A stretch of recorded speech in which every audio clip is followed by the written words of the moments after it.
Hi everybody, welcome to this event today. My name is Ryan and I am the Manager of Sustainability Programs here at Deakin, so part of the sustainability team.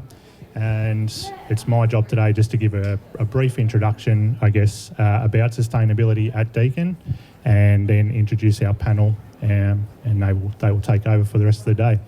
I'd firstly like to just start with an acknowledgement of country. And so I wish to begin by acknowledging the Wurundjeri people of the Kulin Nation, the traditional custodians of the land in which we are gathered today. We pay our respects to their elders and ancestors for allowing us to have this gathering on their land, acknowledging their continuing connection to this beautiful country, and thank them for their care and custodianship over many thousands of years. I extend this respect to any Aboriginal or Torres Strait Islander people joining us today. Education has a long and rich heritage on this continent, which we aim to honour and reflect in the ways we teach and learn. So now I'd like to just, give a bit of a brief summary of sustainability at Deakin and what we do. So in the sustainability team, the university has a really long tradition of sustainability. It's embedded in our core values. It's in our strategic plan, our ideas to impact, and it covers all 5 impact themes in that. Our commitments cover 7 key pillars of sustainability. So we have energy and emissions, water, waste, natural environment, built environment, travel, transport and procurement. So our job traditionally has been to, develop strategy across these key pillars and then operationalise projects out of those strategies. So that's really been it. We've had commitments for 2020, 2025 and 2030 that we're trying to hit across each of those sort of sustainability pillars. Some examples of the projects that have come out of that strategy are things like our revegetation work that's gone across all campuses, our conversion of ponds to wetlands at the Warren Ponds campus has been a major piece of work, and then the continued electrification across the campuses and the 7.1 megawatt microgrid at our Warren Ponds campus as well. Sustainability is now within the partnerships portfolio at Deakin, and this gives us a really exciting opportunity because we're moving into a phase where we're going to look at how we, integrate sustainability across all of our teaching, all of our research and all of our operations within the university. So we've probably been a bit more operational focused, and now we're moving into how do we embed it across everything that we do within the university. So that's really exciting, and these guys will be able to talk to that a bit more. One of the big focuses this year is developing a comprehensive decarbonisation strategy that will address the full spectrum of Deakin's emission profile. And this work will guide our efforts to reduce our carbon footprint, align with global sustainability goals, and ensure we maintain a resilient, innovative and forward-thinking institution. I really look forward to hearing from our panel today as we continue to build on our shared commitment to sustainability and make meaningful progress towards a sustainable future. So it's probably enough from me. That gives you guys hopefully a bit of an overview of where sustainability sits. I will now introduce firstly our facilitator, Ramona, who's going to sort of guide us through today, who's scholarly services librarian aligned with STEMM. And then we have our panellists. So we have Dr. Trevor Thornton, who's a senior lecturer in sustainability education, whose research interests lie in the management of hazardous waste, clinical related waste, environment management systems, and municipal waste management. We then have Dr. Negin Amini, who's a lecturer in environmental engineering, and her research interests lie in minerals processing to ultimately reduce emissions, water and energy use. And finally on the end here we have Professor Tim Dempster, who is a Professor of Marine Biology and Aquaculture, and he is also Director of Deakin's Marine Research and Innovation Centre, down in Queenscliff. So let's give them all a big welcome and enjoy. Thank you so much, Ryan. And hello, everybody. I'm really delighted to be facilitating this conversation as part of the Deakin 50 celebrations. And I'd, of course, also like to thank our 3 outstanding panel members for being here today. And also acknowledge that each of you bring unique perspectives on sustainability, from waste management, clean energy, aquaculture, biodiversity. So I think this will make a really interesting conversation. So I'm going to start by zooming out a little bit. Climate change is a massive, complex issue, but each discipline, again, brings a unique lens to the table. So I'd really like to hear from each of you. What do you see as the biggest challenges that we face within your specific area of work? And Tim, your background in marine biology, I think, will bring a distinct perspective to this. Yes. Climate change is certainly something that we work on across all of our projects. It's a lens that affects everything that we do. In my area of aquaculture, everyone is trying to reduce their emissions across all of the different industries, looking at that very closely at the moment. One of the very interesting parts of aquaculture is that we have some areas that are producing emissions, but we have things that are reducing emissions. So we're trying to get the world to focus on those things that reduce emissions, like seaweeds and kelps and other things. And another great innovation which I wanted to mention is there's something like ruminants or cows and sheep produce about 10% of our global emissions. And there's a very unique Australian invention that is really beginning to be amplified and commercialised now, which is one particular type of seaweed that when we feed it to those animals in the right dose, knocks out their methane emission. And that's called Asparagopsis. It's a red seaweed. And there's Australia-based research into basically aquaculture of those seaweeds. There's companies now in Tasmania, Victoria, South Australia, New South Wales that are producing this. And I think in the next years, we'll see that scale up to be a very large industry, which will then be reducing those global emissions. So that's that aquaculture is actually trying to target other people's problems in terms of carbon emissions and creating climate change. So. Amazing. Thank you so much, Tim. So, Trevor, given your work in waste and sustainability policy, what stands out to you as a core challenge? Probably getting individuals and companies to change their behaviours, both in the purchasing and what they do with their waste at the end of the day. So, for example, food waste is an enormous issue, both economically, socially, environmentally, and so that we all throw away about somewhere between $2,000 to $3,000 worth of food every year, which is good food we should be cooking. It's like walking into your household. I've got all my shopping bags. I'll throw half of them in the rubbish bin and then I'll go inside. We shouldn't be doing that. So we need to have a look at it at that level, at that very individual level.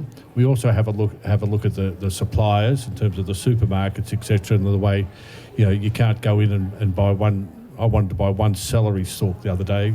It was cheaper for me to buy a whole celery than a packet of celery stalks, sort of thing. So we've got to look at that equity type of issue, but then we've got to look at the policy and what we do with that. So things such as, do we ban food waste from landfill, which we've done with other waste items because of the environmental impact, etc. So that's just one example. But for me, it's about, I guess, conveying to the students here at Deakin and anybody else I'm dealing with, what are the issues? You do one thing could have a negative impact on another. So sort of looking at that triple bottom line approach and then try to coordinate it so it's not just food waste, it's packaging, it's a whole range of other things. So really more at that sort of lower level, individual level focus on. Yeah, and that's really interesting because that is something that all of us as individuals can do something about. Yeah, thank you so much. And Negin, from an environmental engineering perspective, what do you see as the biggest challenges? The research that I am focused on is in the minerals processing field, and in Australia the mining sector is one of the highest, if not the highest contributor or user of energy, and so we work in collaboration with other universities as a part of a centre of excellence. on many different projects to try and reduce the energy and water usage in the processing of minerals, and also in trying to recover the valuable metals that are lost in the current processes. Yeah, if you look at the large picture, it's quite significant, the impact that it has, and so our research will help Australia reduce its negative impact. Amazing, thank you so much. So we've got some very big kind of overwhelming challenges there, and I'm sure that's just scratching the surface. We have 3 different perspectives here.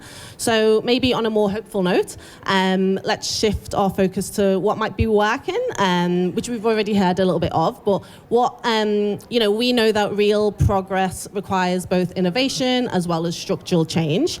So what are some of the technologies or approaches in your fields that give you hope or are already kind of making tangible results? And Negin, because we've just heard from you, I'm going to start with you. What comes to mind is a project that I'm working on in the tailings dams area. I'm not sure if you're familiar, but in the minerals processing area, if the waste that is generated contains toxic chemicals, heavy metals, and water. And these are usually stored. I went and visited a mine the other, not day, but like a while ago. Their tailings dam is actually a valley. And I asked a question. I said, so what happens when you reach your capacity? And they said that we just extend the valley. And so a project that is really important is one that our PhD student looked at dewatering tailings. So removing the water and reusing it back in the minerals processing area, and then having stackable dry tailings that we stack, and it takes less space, and there's no potential for collapse of tailings dams, which have been reported. Particularly recently, I think a week ago in Zambia in Africa, there was a collapse of a tailings dam. And the impact that has is really significant on the ecosystem, on the community. To just talk about the innovation. So the PhD student was we worked in collaboration with Melbourne University, and he looked at a unique flocculant that would then be used in a prototype dewatering system that we actually made using our 3D printing facilities down at Warm Ponds. And it's been very successful so far, and he's towards the end of his PhD. So hopefully his PhD will then be translated to our industry partners, who can then eliminate tailings dams at the end of the day. Oh wow, that sounds incredible. Although I do definitely want to hear more about how people extend a valley. Do you know anything about that? No. I'm not quite sure, but it just sounds like if you actually have a look on Google Maps, if you look from an aerial view, like a mine, and then you shift your focus to the dam, and it's quite significantly larger than the mine itself. Wow, that's amazing. Thank you so much, Negin. Since we're having microphone issues on this side, I'm going to pass on to Trevor, if that's okay. So any innovations or shifts that you're seeing in waste management or the other areas that we're working that are making a real difference, or that you feel confident will in the future? I think from my perspective, it's about getting probably some more science, some more data, some more information into the decision-making process. So, for example, waste-to-energy plants, or however you want to label them at the moment, is pretty much a big issue. But you tend to have one sector focusing on it as a waste management issue only, and there's some pluses and minuses about that. Are we burning resources that should be reused, recycled, etc.? But often they're not, taking the soft plastics and so forth as an answer. High calorific value, but let's also focus on the avoidance and all that sort of stuff. So it's not a simple solution. But what I say to people, we should be looking at also as an energy generation issue, because that's what we're doing. So are we better off burning particular waste? And we can design these things so you have what's called a dirty MRF, a materials recovery facility at the front, so you can take out all the valuable materials that you can recycle, reuse, and then you burn what's left and you create energy. Is that better than burning the current dirty coal and so forth that we do? So we need to do those analyses, but unfortunately people look at one or the other. They don't bring the two together. And then you've got the community opposition, because incinerators have a very dirty reputation as such. But these things are much better. So where do we site them? The people who don't want them are the people who are generating a lot of waste. So they're quite happy for them to go elsewhere, and then you've got a transport, which is a large environmental impact associated with that. So we sort of have to go through all of those sorts of things. Looking at a more local level, a more individual level, the state government's mandated that every council has to have a 4-bin system. Now, where I live, I have the 4-bin system. Now, I put out my glass one. I should say I don't drink that much. Perhaps over Christmas I may. But I might, instead of putting it out monthly, I might put it out every 2-3 months, etc. But every week, every month, a truck will drive down the street, see if my bin's there, and drive away. So we've got a whole range of emissions and issues associated with that. But having done some research, that there are some councils have drop-off points for their glass. And contamination and recycling systems are a really big issue. That's why we had major issues a couple of years ago with them going bust. Those who have the drop-off systems have a contamination rate of 1 to 2% versus about a 6% for those who have the bins at home. So now it's going to cost a lot more for companies to collect it, sort it, and dispose of it, and that's going to come back to us as ratepayers. So we've got a state government that is, in a sense, dug its heels in about a 4-bin system, but they need to listen to the data and so forth. I'm not having a go at the state government, but by any means. But that's the sort of thing that we need to have a look at. And so the other side of that coin is container deposit systems. Other states are going to introduce, you can put wine bottles and other things in it, and Victoria's saying it's not. So therefore we need the 4-bin system, but we may not need it.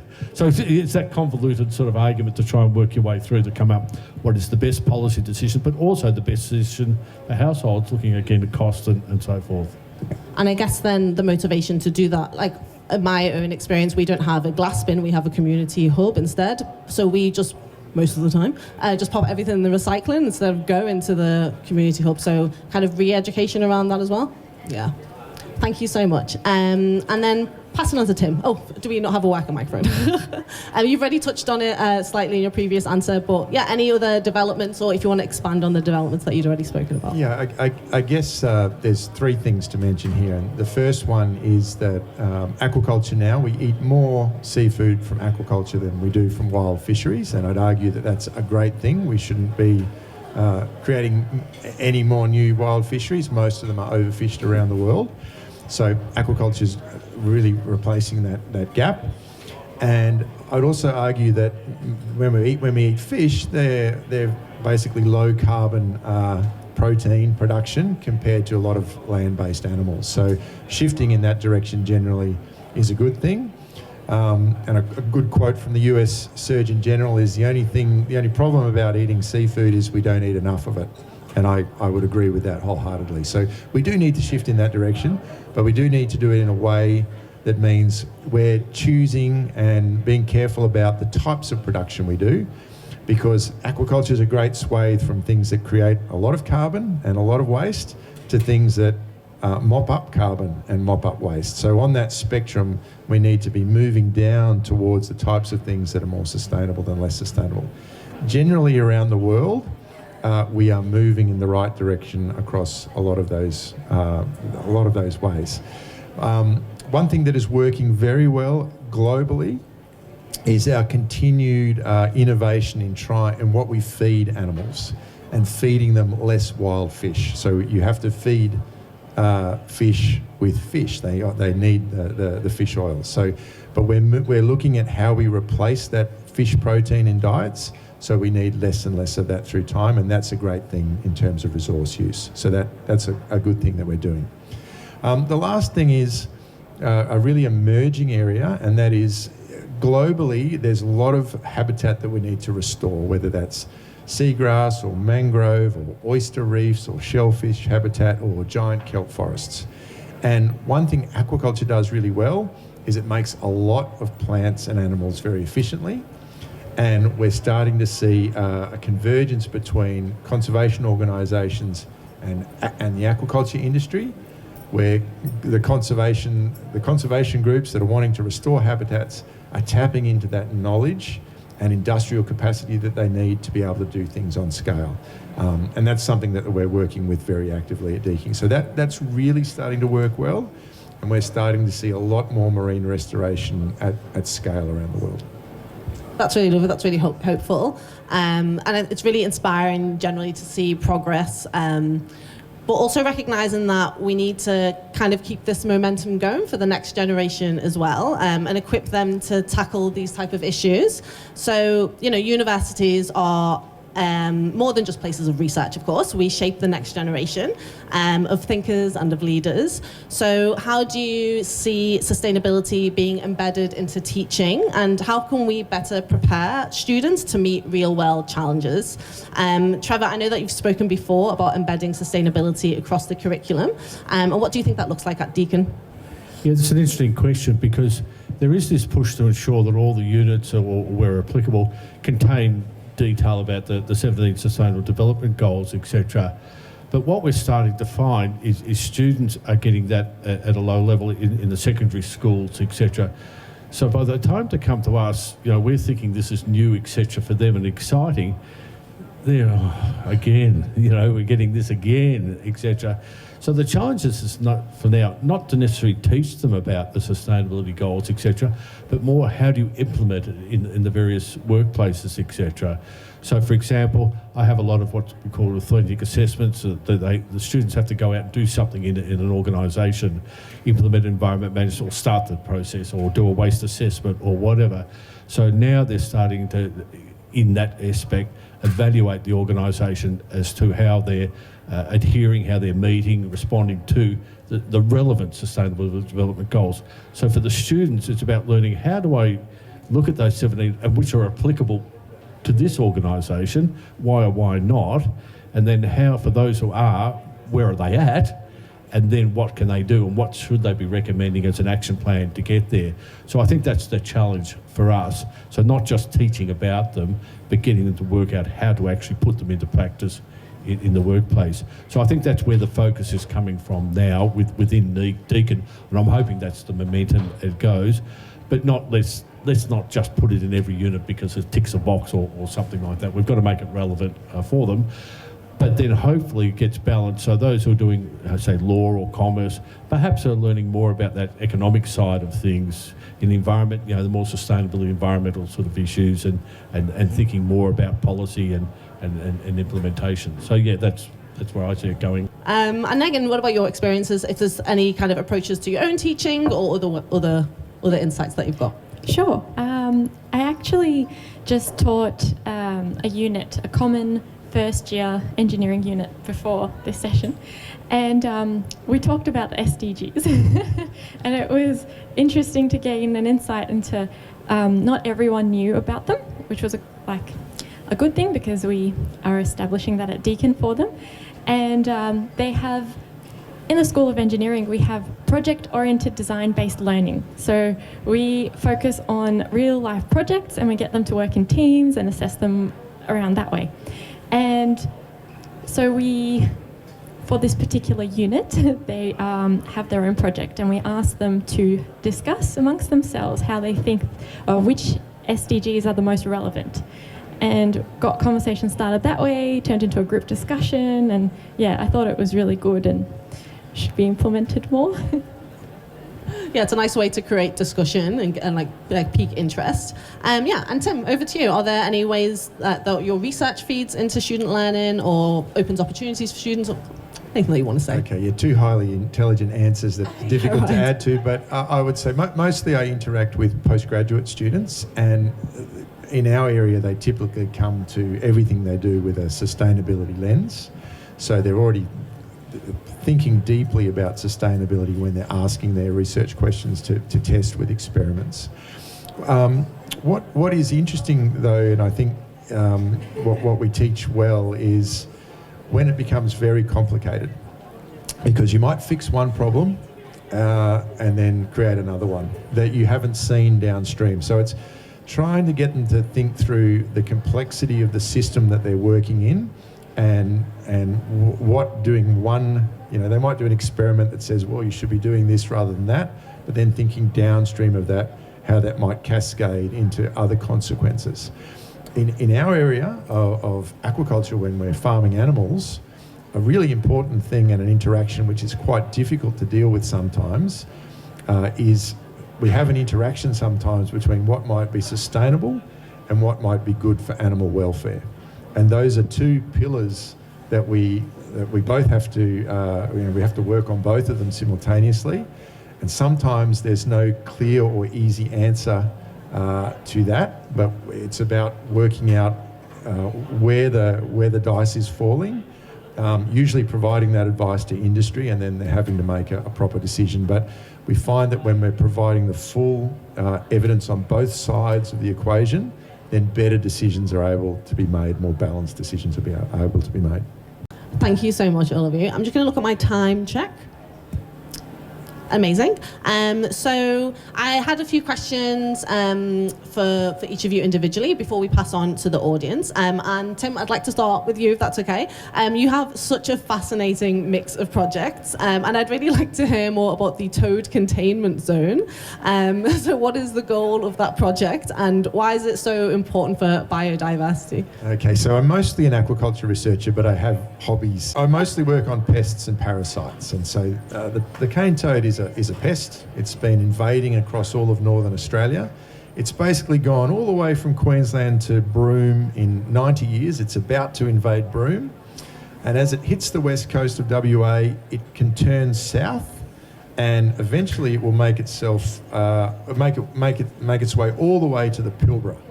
And if it gets to the Pilbara, it'll invade about 27 million more hectares of Australia, which is quite a lot, and knock out lots of species. It's toxic when our native species eat it, things like quolls and goannas and various things. But, so thus far we haven't been able to stop cane toads at all, and there's probably 500 million across northern Australia.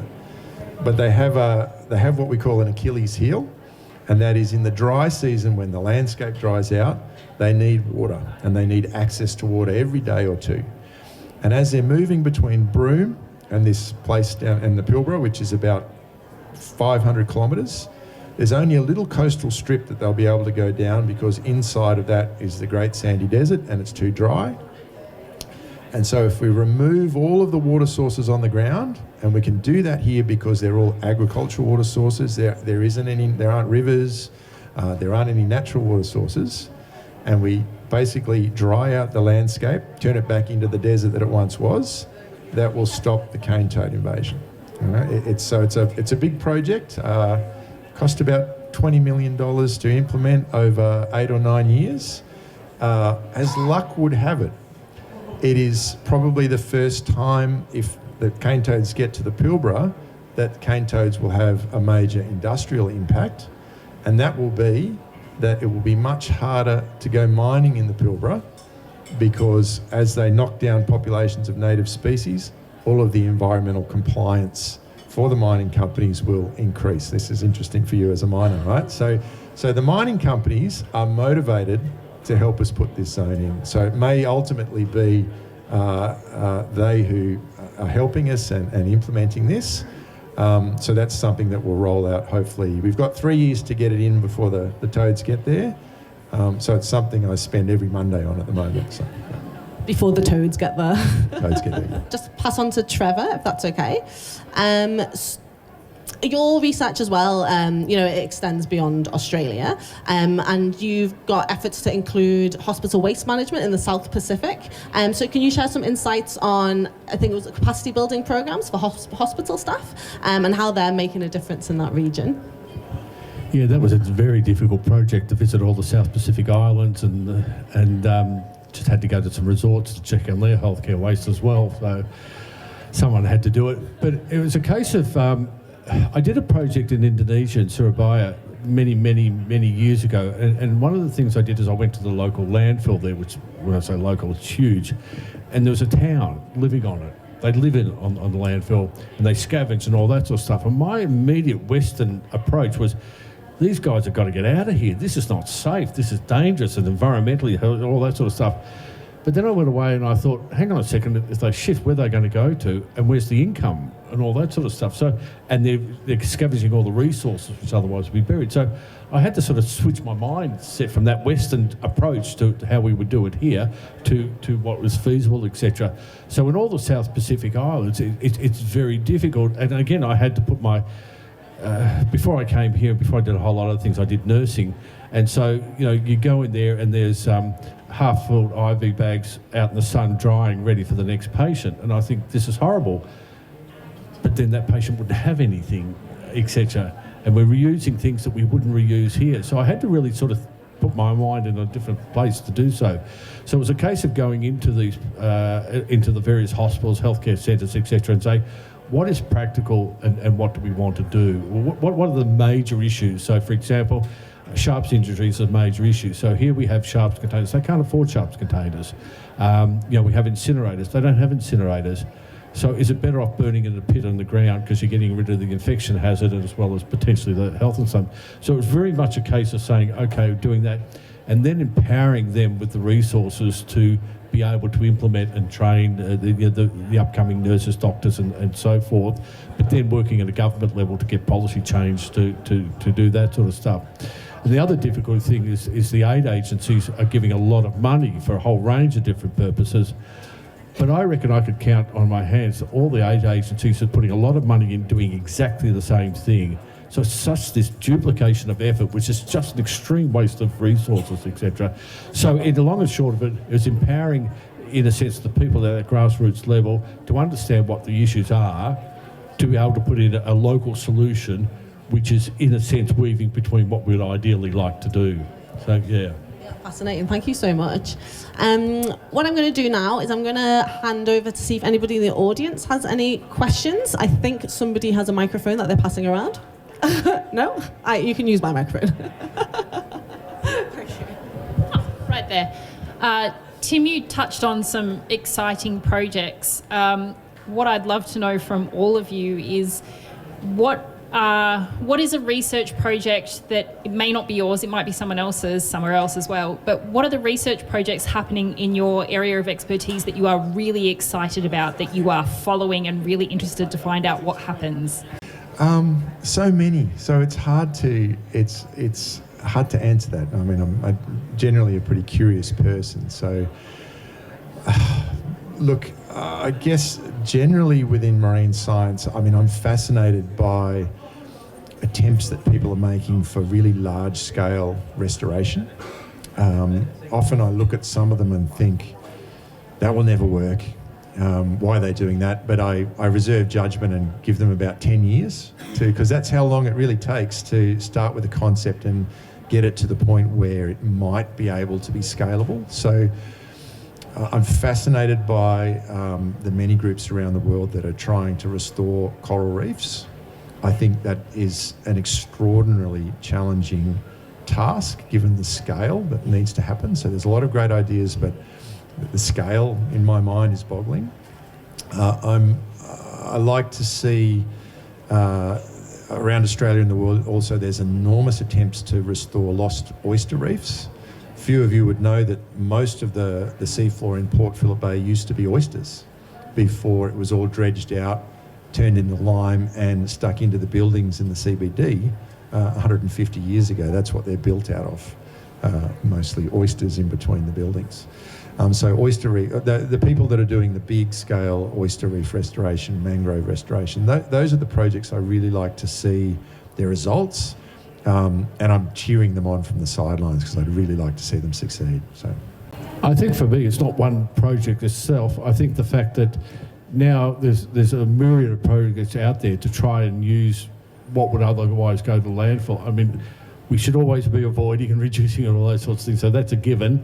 We'll never get to zero waste. So people who are doing innovative things with various waste items into concrete for building, etc., so we don't have to use those natural resources and so forth. It could be a small scale thing. What's a better way of managing pharmaceutical waste?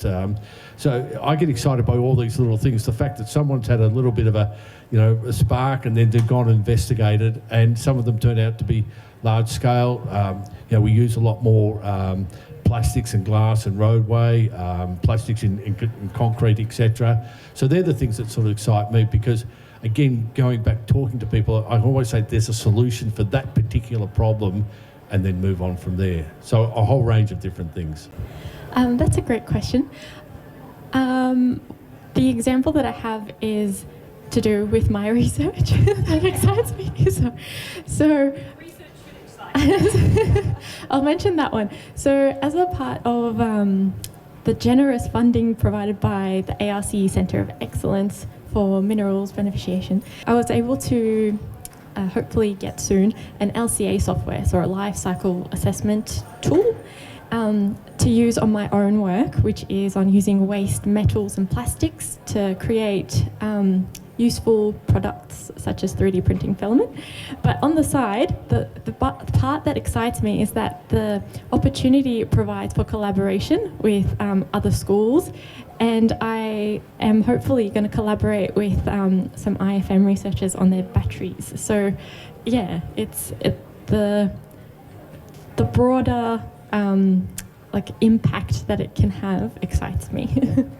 If you take a value chain for any product, so you've got, say, the 3D printing filament that I was talking about, we manufacture them from virgin plastics, right? And so I was looking at taking waste plastics and waste metals to reinforce the strength of it, because plastics, when they melt, they lose their integrity. And so looking at the whole value chain from downstream to upstream, where we extract these materials from the ground, then we take them, transport them to the manufacturer, they get produced, and then we then transport them to the end user, they get used, and then the end life of it, hopefully it's not landfill, but we're trying to promote recycling and the circularity of these products, because once the materials are in the economy, they are very useful. You don't have to get them from the ground again. And the life cycle impact assessment tool helps us visualize that. It really shows you, if you use waste, you actually eliminate the need to get anything from the ground and anything to manufacture, and you are working with what's already in the economy. Thank you so much, Negin. Any other questions from the audience? I'll pass this to you. Thank you. Sustainability is such a complex issue, and a lot of it is around user behavior. So I'd like to just ask all three of you, you've got very different areas of research, what would be a simple message that I could take home tonight and share with my family that will make a real impact? Sorry, it's just, My message, and I say to the students, they should, when they go anywhere, they should be asking, why are you using it, why are you producing it? And then think about the answer from there on. My advice would be to reuse something as much as you can until the material is worthless. Can I quote that to my husband next time? Because I keep a lot of stuff going, I'll reuse that. That's a great one. Look, on the seafood side, I'd say use a sustainable seafood guide to direct your seafood consumption, because it will scale, when I talked about the scale from, those up here that are, not so sustainable on the scale to those down there, there's a definite scale, and those guides will point you in the right direction. Because, if it's land-based protein, we eat cows, chickens, pigs, what else? And lamb. That's it. That's like 90% of what we eat from land-based. When it comes to seafood, there's hundreds of different things. It's enormously complex, and you can't possibly, I don't even know all the information I need to know to work out what's sustainable if I go to the fish market. So you really have to fall back on a guide, and there's lots of good guides available these days. What do you think, what role do you think that universities like Deakin play in influencing, climate change, or not climate change, in each of your respective areas and sustainability? What can Deakin do? What are we already doing? And what do you hope that they're going to do in the future? It's a very big question. You have to answer all parts of it. Again, a good question, a bit hard to answer as such.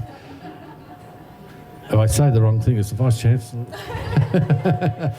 But I think Deakin's in a very powerful position because, you know, we've got thousands of voices leaving here every year. And if they've got the consistent messages in terms of, you know, the workplaces or where government agencies, wherever they go to work, I think it's very important to do so. And I think that, you know, as long as we teach them is probably not the right word, teach them to sort of evaluate, to think carefully about the things that we are doing in terms of research. So, you know, Deakin could be a valuable tool via its graduates, for example, lobbying the state government, lobbying the supermarkets, etc., to say you should only be purchasing your meat from cows that are using red seaweed, etc. You know, that should become a mandatory or whatever. And then into the consumer thing, you should be asking those questions about the guidelines, etc. So I think we're in that real powerful space that hopefully we can lobby, but advise and educate and so forth. I think just providing students with real life examples and the impact it has on the environment and the communities will help them to really understand the impact that they can have, whether it's in their personal life or when they go out into the workforce. So just the real life examples. I think that's such a good point because we're so disassociated sometimes from the actual impact of what it is that we're doing. Thank you so much, Negin. I guess it's a tricky one, but I think within our area of work, it's about getting our students to think about what research they would do that would have the biggest impact in that space. And I think they are already looking in that direction, but within any particular project, there's again a range of things you could do that might have more or less impact. And I think it's about, as a supervisor, guiding them in the direction that might generate information that's going to have a broader impact and improve sustainability. I think that's all we've kind of got time for, so I've just got some closing remarks. So first of all, thank the three of you so very much. You've had some amazing, thoughtful insights. Thank you for sharing the incredible work that you've been doing. I've learned so much, I'm sure that the audience have as well.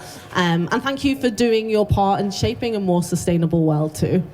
You know, from practical innovations to kind of big picture systems thinking, it's really clear that sustainability isn't just a research focus. It's, you know, it's a responsibility that we all share, and one that universities are also uniquely placed to support as well. So thank you all for joining us today. If you'd like to keep the conversation going, then by all means, please stick around. Please enjoy the lovely afternoon tea that we have here on the side. And of course, also have a look at the Deakin 50 exhibition in the gallery just by the entrance here. It's absolutely fantastic and it's well worth your time. So have a wonderful rest of your day, and thank you again for being part of this really important discussion, and please thank our panel members. Thank you.